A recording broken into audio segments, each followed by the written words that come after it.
신약성경 마가복음 4장 26절에서 32절까지 말씀을 우리 한 목소리를 함께 봉독하도록 하겠습니다.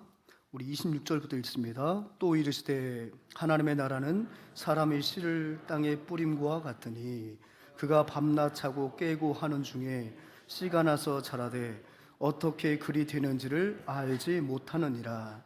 땅에 스스로 열매를 맺되 처음에는 싹이요 다음에는 이삭이요 그 다음에는 이삭의 충실한 곡식이라.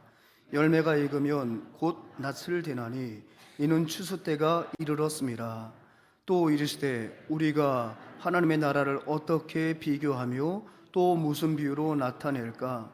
겨자씨 한 알과 같으니 땅에 심길 때에는 땅의 모든 씨보다 작은 것이로되 심긴 후에는 자라서 모든 풀보다 커지며 큰 가지를 내나니 공중의 새들이 그 그늘에 깃들 만큼 되느니라. 아멘.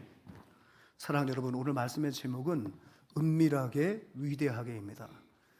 본문 말씀을 정할 때는 항상 그 말씀 속에서 제목을 뽑으려고 노력을 많이 하고요, 또는 말씀 속에서 핵심되는 내용들을 단어로 포착해서 제목을 만드는데, 막상 이렇게 제목을 정하고 나니 영화 제목이 하나 있더라고요.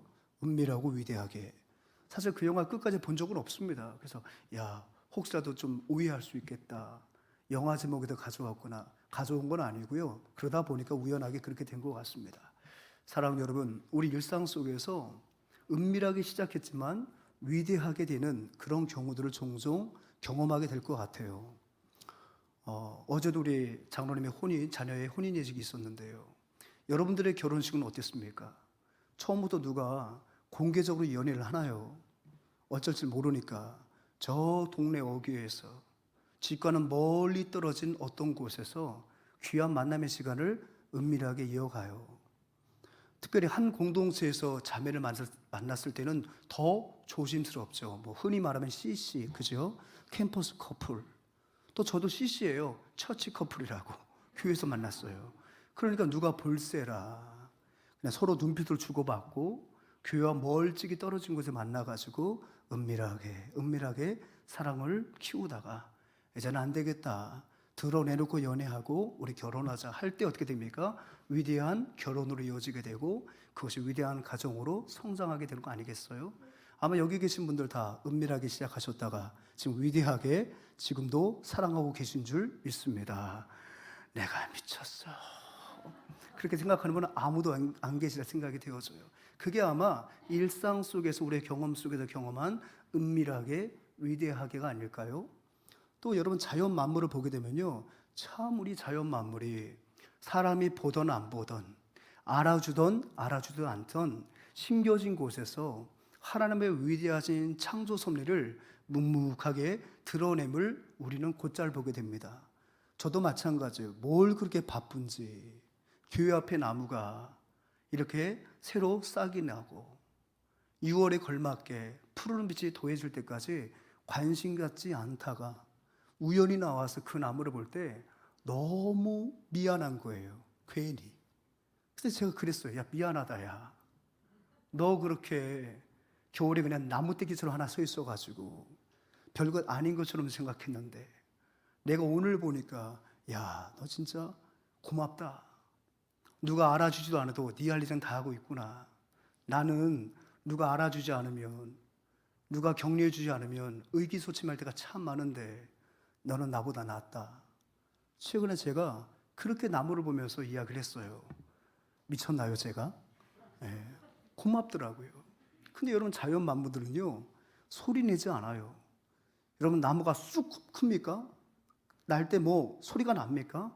바람 불면 그때 소리 내는 게 나무예요. 자랄 때 소리 나지 않아요. 하지만 그 나무가 자라면 정말 위대한 거목이 되지 않겠습니까? 여러분은 우리 한국인들이 특별히 좋아하는, 한국인뿐이겠어요? 세계 모든 크리스찬들이 참 좋아하는 찬송 가운데 하나가 찬송가 79장인 줄 압니다. 주 하나님 지으신 모든 세계. 여러분, 이 아름다운 이 찬양의 작사를 칼 보버그라고 하는 스웨덴의 한 목사님이 작사를 하셨어요. 이분은 19세에 예수님을 만났습니다.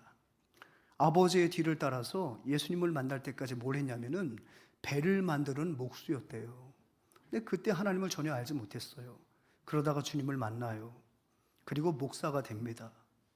26살에 해안가를 따라서 전도를 하고 있는데 갑자기 여러분 해안가 날씨는 변덕스럽잖아요. 유난히 소나기인 건 알지만 그날따라 강한 바람과 함께 거센 비가 계속해서 내리는 거예요. 별 수 없이 낙뢰를 피하기 위해서 숨어 있는데 두려울 정도로 낙뢰가 치고 바람이 세게 불고 뭐 엄청난 거예요. 왜 소나기 요란하게 올 때 있지 않습니까? 그러니까 이렇게 몸을 웅크리고 있는데 얼마간 시간이 지나니까 바람이 불고 그 바람이 구름을 데려가고 구름 사이에 햇빛이 찬란하게 쫙 비치는데 그 순간에 그 바닷물 위에 반짝반짝반짝 빛나는 그 햇살을 보게 되니까 그 마음이 언제 그랬는지 평온함이 찾아오더랍니다. 그리고 자신처럼 비를 피해서 바람을 피워 숨죽여 숨어있던 새들이 일제히 지저귀는데 그 자연이 주는 그 황홀경에 빠져가지고 이 목사님이 자기도 모르게 주 하나님 지으신 모든 세계가 참으로 귀합니다. 그렇게 경탄하며 작사한 것이 바로 찬송가 79장의 그런 가사예요. 사랑하는 여러분, 자연은 은밀하게 하나님의 섭리를 위대하게 펼쳐 보이는 것이 하나님이 창조하신 자연입니다. 이렇게 자연도 은밀하게 제 갈 길을 걸어가며 하나님의 때에 그 위용을 드러내는데 하물며 이것을 설계하시고 이것을 운행하시는 그 하나님의 은밀한 사역과 그 결과를 빚어지게 되는 그 위대한 결과는 실로 그 어떤 것으로도 표현할 수 없겠죠. 오늘 본문은 지난주에 이어서 우리 예수님의 비유의 말씀인데요. 바로 이와 같은 하나님 나라, 은밀하게 시작되었으나 그 은밀하게 시작된 하나님의 나라가 계속해서 성장해 가고 확장되어 가고 종국에는 어떤 모습으로 완성될 것인가를 두 가지 비유로 설명하는 것이 바로 저와 여러분들이 이 시간 살펴보게 될 본문의 말씀입니다. 이 비유는 크게 두 가지 비유로 구성되어 있는데요. 첫 번째 비유는 바로 같이 한번 읽어볼까요? 스스로 자라난 씨 비유예요. 스스로 자라난 씨 비유.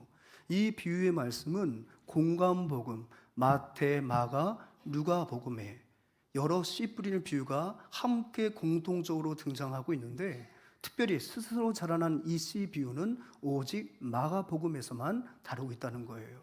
그러니까 이 마가는 예수님의 이 비유의 말씀을 다른 그 어떤 제자들보다 더 마음속에 깊이 생각했다는 것을 알 수가 있어요. 그렇다면 여러분, 스스로 자라난 이 씨 비유는 구체적으로 무엇을 말합니까? 먼저 그 상황을 한번 28절 통해서 살펴봤으면 좋겠습니다. 같이 있으면 시작. 땅이 스스로 열매를 맺을 때 처음에는 싹이요, 다음에는 이삭이요, 그 다음에는 이삭의 충실한 곡식이라. 여러분, 팔레스타인 지역에 있어서 봄 파종하는 방법은 우리나라하고 사뭇 다릅니다. 우리나라는 되게 모든 걸 아끼잖아요. 그죠? 그 종자 씨앗 하나도 우리는 허투이 버리는 법이 없잖아요. 그죠? 그래서 우리나라는 우리 어머님들이나 우리 아버님들이 어떤 논밭에 무엇인가를 파종할 때 뿌리는 법이 없어요. 특히 밭작물을 키울 때도 보면은 쭈그리고 앉아가지고 다리 쥐나는데 호미를 손에 들고 적당한 양의 땅을 판 다음에 조심스레 그 종자를 한 알 또는 두 알, 세 알을 놓고 어떡합니까? 다시 흙을 조심스럽게 덮어요. 그러다 보니까 우리나라 동사 방법으로는 씨앗 버릴 일이 별로 없어요. 근데 팔레스타인 지역은 그렇게 하질 않아요. 그렇게 하잖아요. 왜냐하면 땅이 우리처럼 그렇게 보송보송하지가 않아요. 그렇기 때문에 어떻게 하냐면 그냥 뿌려요. 그거 파기 시작하면 한무 세월 걸려요. 그냥 뿌립니다. 팍 뿌리는 거예요. 그러니까 어떨 때는 그것이 나의 경작지 안에 뿌려지는 경우도 있지만 지난주에 살폈던 것처럼 어떤 거는 길가에 뿌려지기도 하고 어떤 가시덤불에 뿌려지기도 하고 어떤 것은 흙이 얇아 또 돌들이 있는 그 돌짝밭에 뿌려지는 것도 사실은 실제적인 일들이었어요. 오늘도 비슷한 예화인데 비슷한 비유인데요. 농부가 뿌렸는데 그 씨앗들이 그때 때마침 바람을 맞았는지 농부가 알지 못하는 곳에 그 씨앗이 심겨졌다는 거예요. 그런데 그 뒤로 완전히 농부의 어떤 시선 바뀌었고 관심 바뀌어가지고 다른 경작지 안에 있는 그런 작물처럼 부지런히 경작을 받지 못했음에도 불구하고 이 씨앗이 스스로 땅의 도움을 받아가지고 어떻게 했다는 거예요? 싹이 나고 이삭이 나고 더 나아가서는 거기에 열매가 맺게 되었다는 거죠. 그래서 사실상 농부는 몰랐어요. 늘 온통 관심은 내 경작지에 심겨진 그 씨앗과 싹과 이삭과 그것이 어떤 자람의 과정 속에만 온 신경을 썼지 사실 그거는 안중에도 없었어요. 근데 그것은 소리 소문 없이 스스로가 땅의 지력의 도움을 받아서 스스로 성장했다는 거예요. 근데 언제 이 농부가 비로소 저기에도 내 씨앗이 심겨져 가지고 이제 열매를 맺게 되었다는 것을 언제 인지할까요? 열매를 봤을 때 인지하겠죠. 여기 막 추수하고 있는데 저쪽 보니까 저쪽 한 공터에서 뭔가 열매가 보이는 거예요. 뭔가 궁금해서 가봤더니 아이고 이게 웬 횡재냐. 파종할 때 여기에 씨앗이 뿌려졌던 모양인데 야 기특하다. 마치 제가 가로수를 보면서 야 너 대단하다, 야 너 고맙다 하는 것처럼 농부도 어떻게 보면 얼마나 거저먹는 거 아니겠습니까? 그리고 어떻게 그때서야 비로소 그것을 발견하게 되고 그 씨앗이 한참 자라서 열매를 맺는 그 작물을 보면서 기뻐한다는 것이 바로 오늘 첫 번째 예수님의 비유예요. 이 비유가 어떤 비유라고요? 하나님의 나라가 우리가 인식하든 인식하지 않든 이 땅 가운데 심겨진 하나님의 나라는 쉼 없이 스스로 자라난다는 거예요. 우리가 그것을 인지하거나 인지하지 않더라도 그 하나님의 나라는 그것을 만드신 그 하나님의 뜻에 따라서 본연의 역사를 진행해 간다는 것을 지금 예수님께서는 이 첫 번째 비유를 통해서 말씀하고 계신 겁니다. 두 번째 비유는 우리가 너무너무 잘 알고 있는 겨자씨 비유 아닐까요? 그래서 많은 한국인, 우리 성경의 땅을 탐방하는 탐방객들이 실제적으로 이스라엘 땅을 받고 일정에 따라서 갈릴리 지역을 가게 되면은 가이드에게 제일 많이 요청하는 게 겨자씨 좀 보여주세요. 겨자풀 좀 보여주세요. 이렇게 요청을 많이 한대요. 그러면 가이드가 이렇게 얘기하죠. 아니 갈릴리 지역에서 보통 우리가 지금 이틀을 지내고 있는데 여러분 수없이 여러분들이 밟고 지나가셨고 본 게 바로 겨자풀이에요. 뭐라고요? 아유 모르셨구나. 자 이게 바로 그 겨자씨로 피우는 겨자풀입니다. 이게 자라나서 성경에 말하는 대로 이제 뭐 새들이 깃들다고 하는 그런 나무 아닌 나무가 되는 거예요. 이게 바로 여러분 겨자씨인데 겨자씨 저희가 살 수 있어요. 한국인들이 얼마나 목사님들이 이 겨자씨 설교를 열심히 하셨는지 유독 한국인들만 그렇게 겨자씨를 많이 사간대요. 그래가지고 제가 전에 섬기던 교회 한 안수 집사님이 성경의 땅을 다녀오시면서 뭔가 동료 순장들에게 입구에서 뭘 나눠주는 거예요. 요만한 코팅된 걸 나눠주더라고요. 그 우리 교역자들 주는 그게 뭐냐 했더니 조그만 씨앗 하나를 가운데 코팅지에 넣고 코팅을 한 거예요. 그게 뭐냐면 겨자씨야. 그래가지고 그걸 책갈피하라고. 또 저도 받아가지고 성경에 꽂았는데 어디 간지 모르겠어요. 어디 가서 스스로 잘하고 있는지 잘 모르겠습니다. 근데 보면 사실상은 그거보다 더 작은 씨앗 종자도 있대요. 근데 여기서 말하면 작다고 말씀하시는 건 뭐냐면 크기도 크기지만 더 나아가서는 그게 가치가 작다는 거예요. 그것이 지천이다 보니까 누구도 별 관심을 두지 않고 무가치한 것을 여기는 그 겨자씨. 누가 보더라도 너무 흔하니까. 여러분 사실상 그렇지 않아요? 너무 흔해도 그게 안 보여요. 만약에 우리 동네에 가로수가 하나 있어 보세요. 아무리 제가 무감각한 사람이라도 그거 변화를 모르겠습니까? 근데 너무 흔하니까 제가 집중을 안 하는 거예요. 여러분 우리 눈이 그래요. 우리 눈은요 진짜 어떻게 보면 우리 눈이 굉장히 역설적인 현상들이 많아요.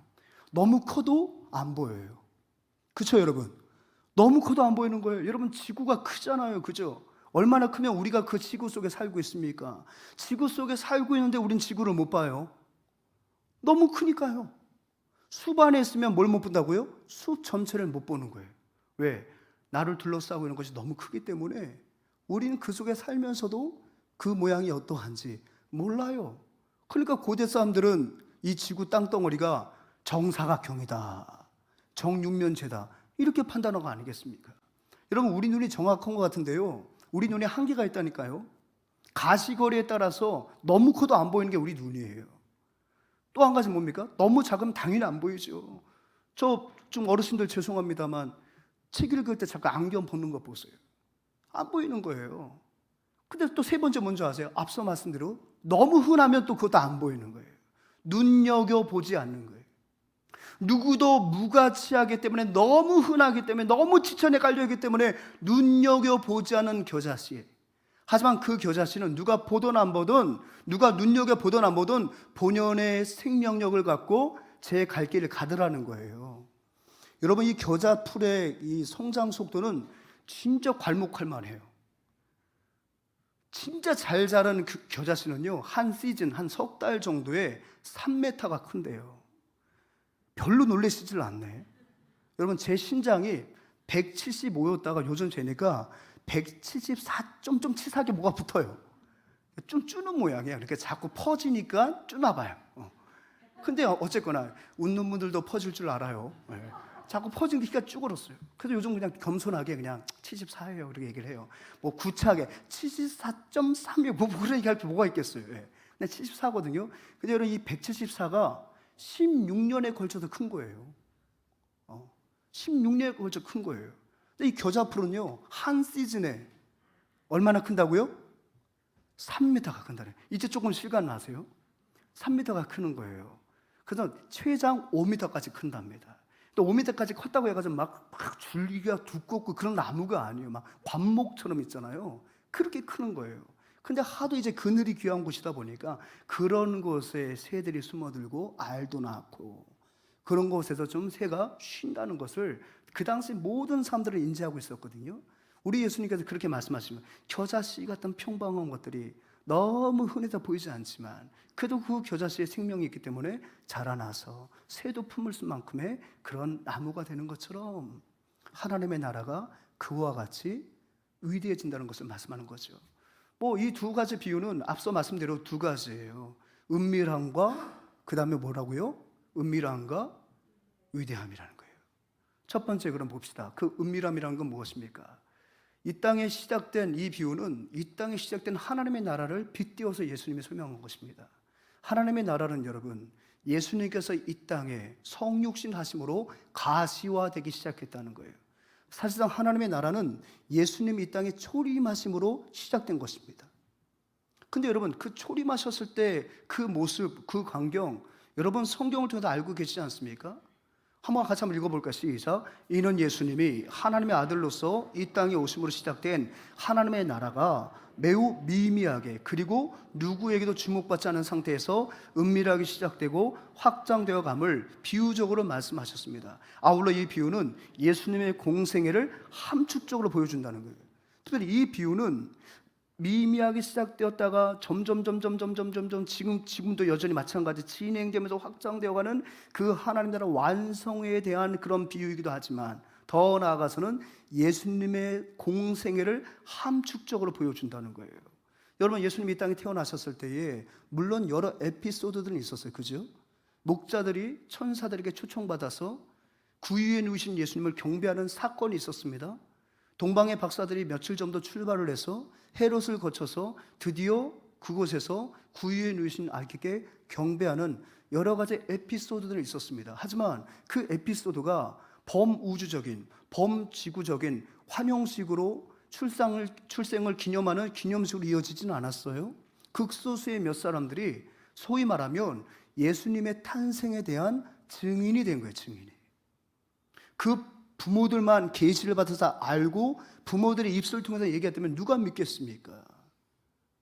또 유대인들만 그렇게 믿으면 누가 믿겠습니까? 유대인도 아닌 박학 다스렸던 박사들이 그 예수님의 초림의 증인으로서만 우리 하나님께서 그들을 등장시키신 거예요.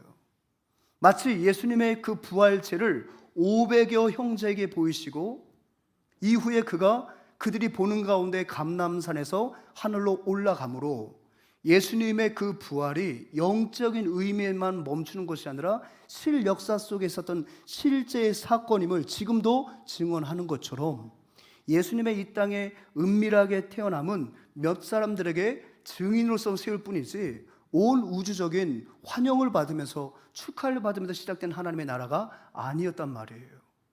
그리고 또 어떻게 됐습니까? 그리고 자라는 과정 속에서 초자연적인 능력을 보여주시면서 어릴 때부터 뭐 맨사에 가입이 될 정도로 막 총명하시고 막 그랬다면 이후라도 많은 사람들이 야, 예수님이 오셨다, 와, 예수님이 오셨다 환호했을 거예요. 그런데 그렇지 않아요.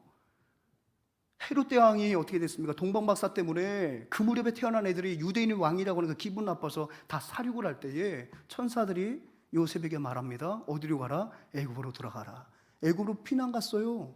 그럼 애굽 왕 바로가 하나님의 아들이신 예수가 지금 자기의 나라에 들어왔음을 알았어요, 몰랐어요? 누구도 알지 못했어요.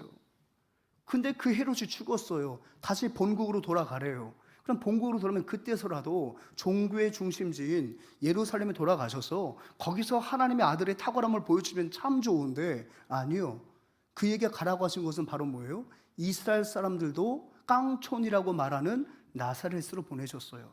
그럼 그곳에 가서도 좀 요셉이 촌장이 되고 뭔가 지도층이 되면 이후에 예수님이 좀 주목을 받게 되고, 시작은 미미하지만 어린 시절부터 좀 이렇게 하나님의 나라가 막 융성해지는 거 보여주면 좋은데, 그렇지 않았어요. 요셉은 목수였어요. 남의 집 농기구 부러지면 그거 수리해주고, 그죠? 쟁기 만들어주고, 그런 목수, 문짝 따라주고, 그런 목수에 불과했단 말이에요. 그러니까 여러분 보십시오. 이 예수님이 이 땅에 오심으로 시작된 하나님의 나라는 너무 은밀하게 시작된 거예요.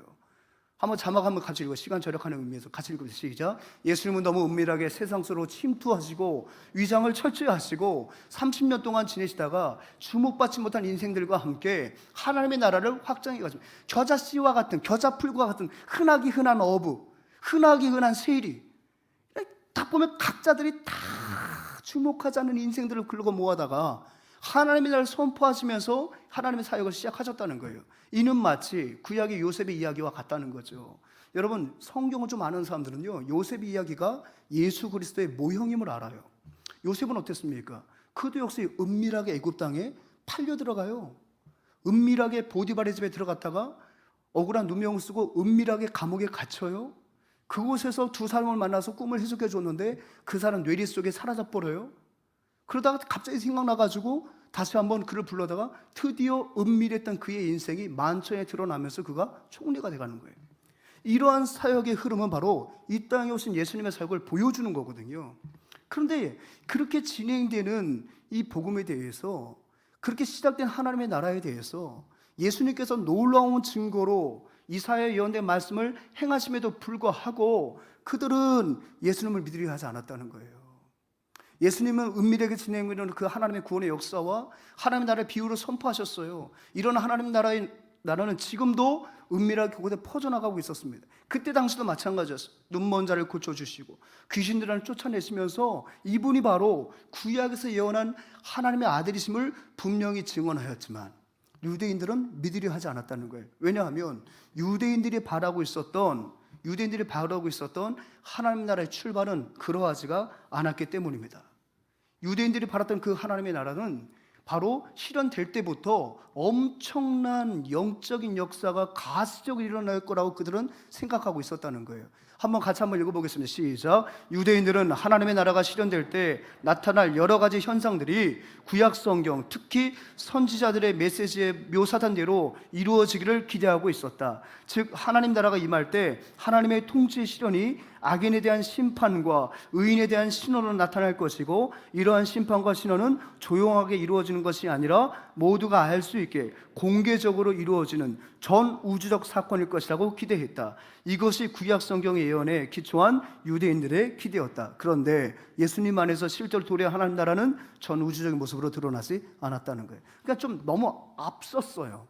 선지자들이 예언했던 것은 바로 뭐냐면 요한계시록에서 완성될, 종국에 완성될 하나님의 나라를 말한 건데, 그들은 당장 예수님이 오셔서 십자가 사건 이전부터 이런 역사가 일어날 거라 생각을 했던 거죠.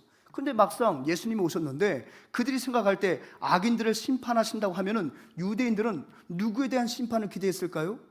자기들을 압제하며 유일신을 믿는 자신들을 비웃으며 온갖 잡신들을 섬기고 있는 로마를, 당연히 이 땅에 하나님 나라가 임하게 되면 그 로마를 처단하고 황제를 처단하고 새로운 세계가 열릴 거라 생각했어요.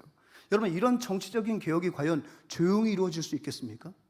조용히 이루어지지 않고 있는 거예요. 그러니까 그들은 안 일어난 것처럼 생각하고 구약에 예언된 말씀대로 예수님이 여러 이적을 행해도 그들은 안 믿었단 말이에요. 이 정도 갖고는 안 된다는 거예요. 로마 황제가 뒤집혀지고 이 땅이 뒤집혀 진짜 하나님이 온 거지, 뭐 병든 자 몇 사람 고친 것 같고 하나님의 나라가 임했다고 이렇게 오도방정을 떠느냐. 그들은 그런 생각에 일관했다는 거예요. 그래서 여전히 예수님이 옆에 계셨어도 스스로 그것을 거부했다는 거예요. 거부했다는 거예요. 그것을 지금 보여주는 것이 바로 은밀하게 자라난 이 씨앗이 바로 그것을, 그 사건에 대해서 우리 예수님이 빗대어서 말씀하시는 거예요.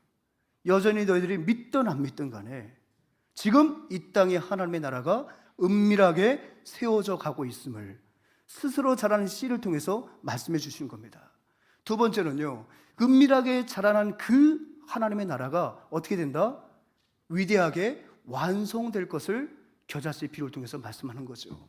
여러분, 28절과 32절은 이제 이 씨앗들이 자랐을 때 그 광경을 묘사하신 건데 32절만, 아까 28절 읽었으니까 32절만 한번 읽어보겠습니다. 시작. 심기인 후에는 자라서 모든 풀보다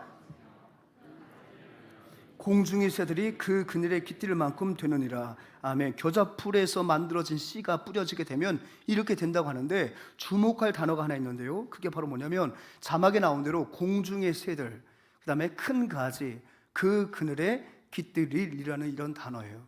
근데 이런 단어는 유대인들에게 생경한 단어가 아니었어요. 앞서 말한 대로 유대인들은 이 땅에 하나님의 나라가 구약의 선지자들이 예언한 대로 시작될 거라고 믿고 있었죠.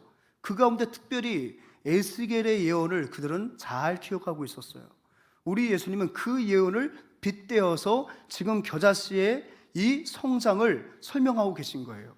여러분, 에스겔 31장 1절부터 9절, 3절부터 9절까지 말씀, 시간이 없으니까 다 읽지 않겠는데 함축적으로 말씀드린다면 무엇을 말씀하십니까? 우리 하나님께서 신흥 강대국 아수르를 일으켜서 북이스라엘을 심판하시고 더 나아가서는 그 주변의 모든 나라들을 귀속시키실 것을 예언하셨어요. 예언하셨단 말이에요. 그러면서 그 아수르를 마치 거대한 성전을 지을 때 사용하는 백향목이라고 말씀하신 거예요. 이 나무가 얼마나 견고한지 그 어떤 나무도 비교가 안 될 만큼 하나님이 아수르를 이렇게 잠시 동안 사용하신다는 거예요. 그러면서 그 백향목에 새들도 모이는 것처럼 모든 나라가 그 속에 귀속될 것을 예언하셨거든요. 그 예언의 말씀은 유대인들이 잘 알고 있었어요. 왜? 그들의 역사도 그 안에 포함되어 있었기 때문에. 근데 예수님이 그때 그 예언의 말씀을 끄집어내서 이제 새롭게 시작될 이 겨자씨가 너희들이 알고 있는 아수르의 어떤 백향목처럼 그렇게 하나님이 이 미미한 이 겨자씨를 통해서 위대한 하나님의 나라를 완성해 가실 것을 말씀하시는 것입니다. 사랑하는 여러분, 이러한 완성될 하나님의 나라는 이젠 종말론적인 의미에서 우리 예수님이 더 그것을 확실하게 보여주시죠. 누구에게요? 밤모습에 유배되어 있던 사도 요한에게. 겨자씨와 같은 하나님의 나라가 점점 확산되어 백향목처럼 되고 큰 나무가 되고 결국 큰 나무가 이제는 어떻게 된다? 천상에서의 예배로 이어지게 된다는 거예요. 모든 민족과 열방들이 다 하나님 보좌 앞에서 하나님을 영원토록 찬양하는 그 하나님의 나라가 이제는 이후에 완성될 것을 말씀하시죠. 그걸 여러분 아시는 것처럼 요한계시록 7장 5절부터 9절부터 12절까지 말씀입니다. 우리 9절부터 좀 한번 읽어볼까요? 시작. 일 후에 내가 보니 각 나라와 족속과 백성과 방언에서 아무도 능히 셀 수 없는 큰 무리가 나와 흰 옷을 입고 손에 종려가지를 들고 보좌 앞과 어린 양 앞에 서서 큰 소리로 외쳐 이르되 구원하심이 보좌에 앉으신 우리 하나님과 어린 양에게 있도다 하니 모든 천사가 보좌와 장로들과 네 생물의 주위에 서 있다가 보좌 앞에 엎드려 얼굴을 대고 하나님께 경배하며 이르되 아멘. 찬송과 영광과 지혜와 감사와 존귀와 권능과 힘이 우리 하나님께 세세토록 있을지어다. 아멘 하더라. 아멘. 이와 같이 하나님의 나라가 이 땅 가운데 미미하게 시작되었지만 이것이 확장되고 우리 주님의 십자가와 부활 사건과 이 땅의 재림을 통해서 완벽하게 이 하나님의 나라가 세워져 모든 열방, 모든 민족이 하나님의 백성이 되어 영원토록 하나님의 나라를 확장해 가신 그 하나님을 찬양하게 될 것임을 완성적으로 그에게 보여주신다는 거예요. 사랑하는 여러분, 이것이 바로 복음입니다. 이것이 바로 하나님의 나라입니다. 누구도 주목받지 않게 시작이 되었지만 그 말씀 안에, 그 복음 안에 그 하나님 나라에 생명력이 있다 보니 그것이 자라고 자라서 모든 열방을 삼키어 종국에는 이 땅의 모든 민족들이 영원한 새하늘과 새 땅에서 하나님을 영원토록 찬양하게 될 그 하나님의 나라가 은밀하게 시작하여 완성될 것임을 보여주신다는 거예요. 우리가 사는 이 시기는 바로 이것이 완성되는 그 시기 속에 저와 여러분이 있는 줄 믿습니다. 사랑하는 여러분, 이것은 비단 성경에 있는 내용을 통해서도 우리가 살펴볼 수 있지만 이 말씀을 갖고 우리의 삶을 지르다보면 이 은밀하게 하나님의 나라가 벌써 우리 안에서 우리 일상 속에서 경험되고 있음을 여러분들은 쉽게 고백할 수 있으라 믿어집니다. 사실상 여러분, 우리가 주님을 처음부터 알았습니까? 누군가 자꾸만 복음을 전해주는 거예요. 권면하는 거예요. 교회 가자고 하는 거예요. 오늘 한번 말해볼까요? 오늘 우리 교회에서 월드비전과 함께하는 코로나 극복 온 가족 감사 예배를 드리는데, 대한민국에서 코로나를 극복한 것을 모든 교우들이 함께 모여서 예배하는 교회는 우리 교회밖에 없어. 그동안 비대면 예배 드렸으니 얼마나 힘들었어. 이제 우리 오늘 기점으로 한번 모여보자. 오늘 정말 좋은 강사님이 오신데 누군가 자꾸 권면하다 보니까 마지못해도 왔다 이겁니다. 근데 왔다고 해서 갑자기 내 삶에 큰 역사가 일어나는 게 아니에요. 근데 오면 올수록, 들으면 들을수록 믿음은 무엇으로 난다고요? 들음에서 나는 거예요. 그 말씀이 작은 씨앗이 돼가지고 자꾸 우리 심령에 심겨지게 되는 거예요. 그러다 보니까 그 말씀이 자꾸 자라다 보니까 내가 언제부턴가 말씀을 자꾸 생각하고 그 말씀이 믿어지는 역사가 일어나지 않습니까? 그리고 그 말씀 가운데 내 영혼의 스파크가 일어나는 거예요. 그래, 내가 죄인이었구나, 내가 하나님 앞에 죄인이었구나, 그러나 주님께서 나를 위해서 십자가를 지셨구나, 내가 주님을 바라볼 때에 하나님의 자녀의 신분이 회복이 되고 내 안에서 나의 삶을 통해서 하나님의 나라가 확장되는 것이고 이후에 영원한 하나님 나라에 내가 백성이 될 수 있는 거구나 깨달아지는 그 순간부터 성령이 여러분 안에 내주하시면서 어떻게 되는 거죠? 일상 속에서 하나님의 통치와 하나님의 나라를 경험하게 되는 거예요. 주의 얼굴 뵙기 전에는 하나님의 나라는 4차원의 세계, 주의 얼굴 뵙기 전에 멀리 뵈던 하나님의 나라였어요. 그런데 그 말씀이 내 안에 숨겨지고 그 말씀이 은밀하게 자라기 시작하니까 그 하나님의 나라가 4차원에 있는 것이 아니에요. 우리 가정 가운데 하나님이 임재하고 계심을 느껴지게 되는 거예요. 보잘것없는 겨자씨 같은 인생 가운데 생명력을 불어넣어 주시고 하나님에 대한 소망을 키워주시는 그 하나님의 역사가 깨달아지게 되는 거예요. 그래서 저와 여러분들이 현재가 있는 줄 믿습니다.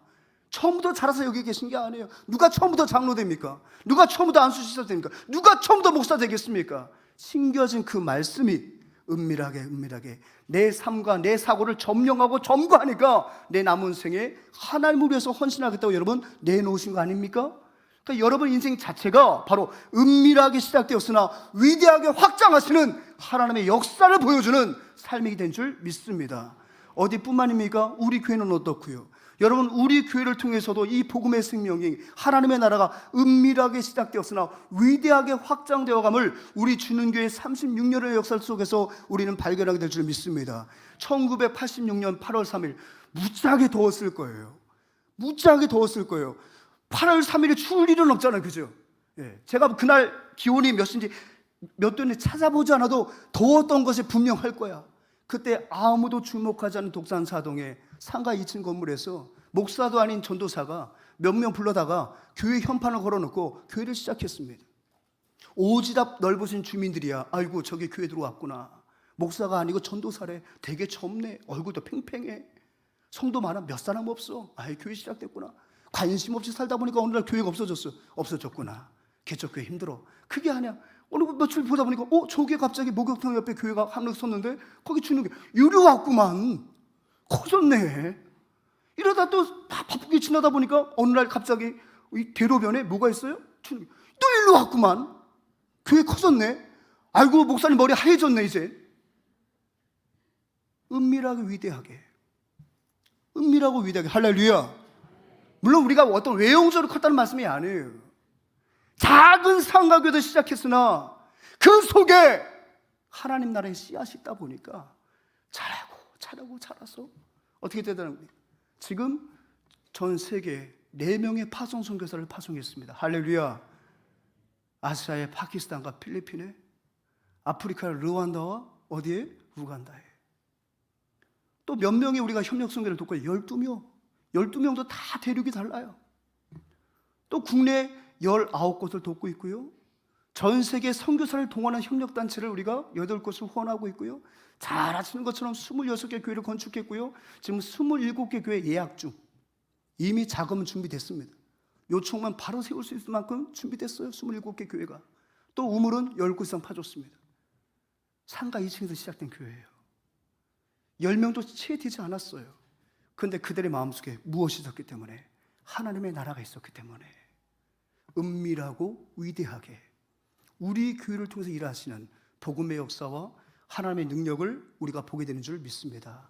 사랑하는 여러분, 일상에서 우리가 만날 수 있는 이것이 복음의 생명력이에요. 그렇다면 여러분, 그냥 무지하게 살다가 어느 날 오! 하는 인생이 되겠습니까? 여러분 안에 날마다 하나님의 은혜가 완성되어지고 확장되는 것을 보시고 누리는 성도의 삶을 살고 싶습니까? 당연히 후자겠죠. 그렇다면 여러분, 우리가 우리 안에 복음이 자라고 있음을, 우리 안에 우리의 인생을 통하여 사명을 통하여 하나님 나라가 완성되어 가고 있음을 깨닫기 위해서는 무엇을 하면 될까요? 지금처럼 하시면 되는 거예요. 말씀으로 내 안에 복음이 있음을, 말씀으로 내가 하나님 나라 백성임을, 말씀을 통하여 점점 하나님의 나라가 가까이 오고 있음을 여러분 확신한다면 그 과정을 누리시는 성도가 되는 줄 믿습니다. 다락방을 통하여 성장훈련을 통하여 내가 제자훈련이 되어서 제자가 되어서 저자씨 같은 인생이지만 내 인생에 하나님 나라 확장을 해서 내가 쓰임받을 수 있는 확신을 갖고 하루하루를 살아가는 인생들하고 그러고 모르고 언제 떨어지는지 모르고 내 안에 복음이 있는지 없는지 모르고 살다가 어느 날 갑자기 내 인생의 사명이 닿아요 주님 앞에 심판대 섰을 때 그제서야 내가 시간을 헛되이 보냈구나 하는 인생하고 그 차이가 어디서 비롯되겠습니까? 오늘 나의 이 시간을 무엇에 사용하느냐에 따라서 그 결과는 이렇게 달라지는 거예요. 사랑하는 여러분, 사랑하는 성도 여러분, 날마다 하나님의 나라가 우리 안에 이루어지고 있음을 경험하는 저와 여러분 되셨으면 좋겠습니다. 나를 초월하여 나를 집어삼킬 만큼의 하나님의 나라가 우리 가정 가운데 융성함을 누릴 수 있는 저와 여러분 되길 소망합니다.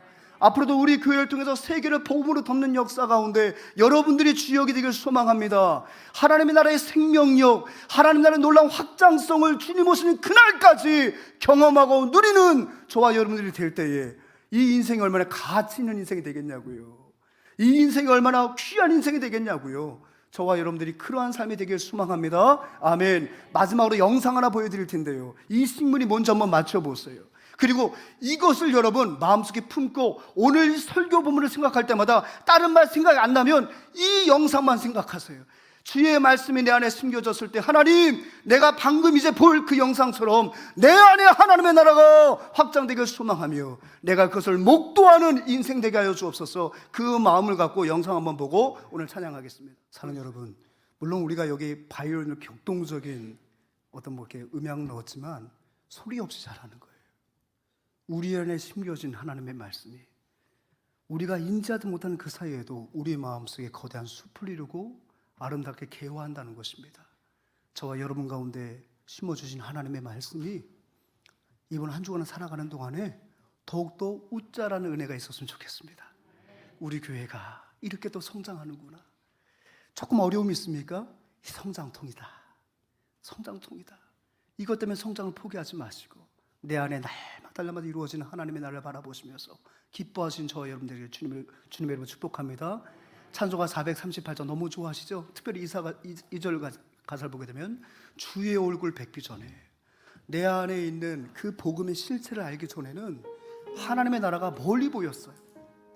그런데 내 안에 말씀이 심겨짐을 내가 자각하는 그 순간부터 그 하나님의 나라가 먼 곳에 있는 것이 아니라 바로 내 안에서 자라고 있음을, 우리 가정에서 자라고 있음을, 우리 교회에서 자라고 있음을 보게 되는 거예요.